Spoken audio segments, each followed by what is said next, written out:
Знаешь, с годами еще больней.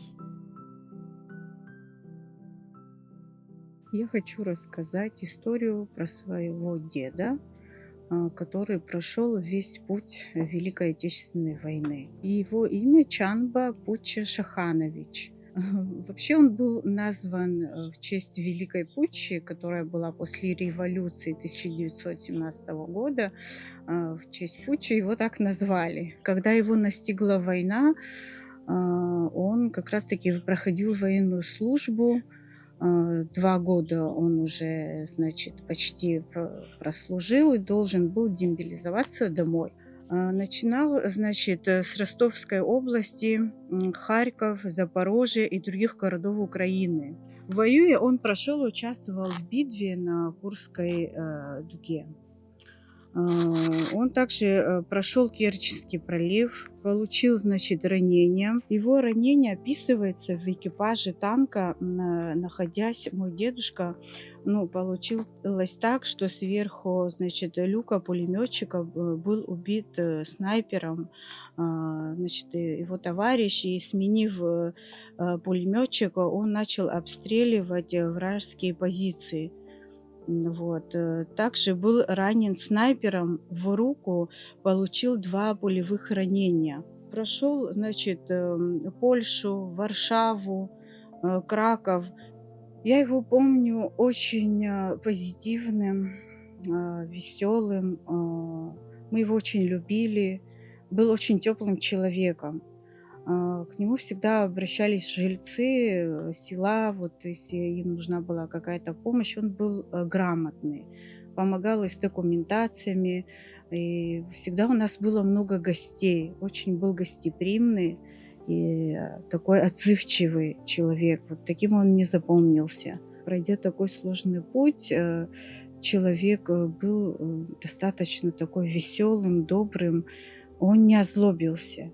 Я как помню, ранение он получил, второе ранение получил, тоже вот на битва была ожесточенная, значит, на взятие Берлина.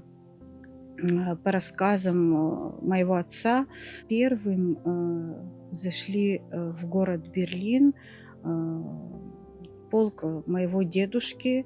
На руке у него был шрам, но второе ранение он получил в брюшную полость. После войны он еще служил долгое время. Он возглавлял комендатуру, работал там некоторое время. Когда он вернулся уже капитаном, но я точно не скажу по времени, когда. Ага. Я помню, что он свой мундир начинал подготавливать, кирзовые сапоги чистил, награды чистил. Ну, вот это все. Даже помню, что вот я около него крутилась, и мне было интересно.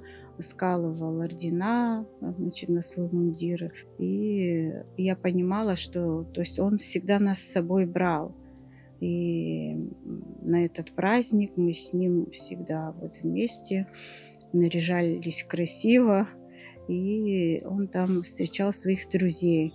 Во время уже нашей войны, абхазо-грузинской войны, значит, было оккупировано уже Госсоветом Грузии село Тамыш. То есть мы уже все, значит, не находились в своих домах, прятались в других деревнях. Мой отец был, значит, со своими однополчанами, с друзьями, войну проходил.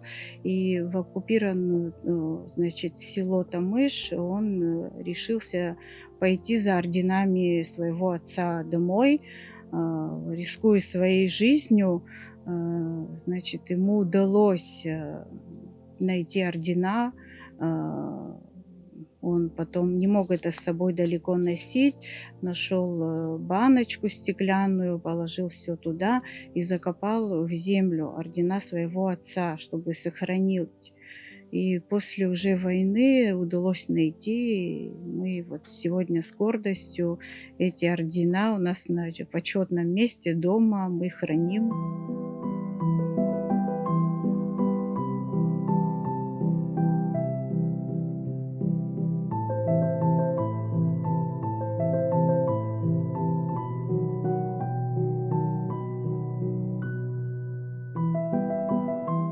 Знаешь, с годами еще больней.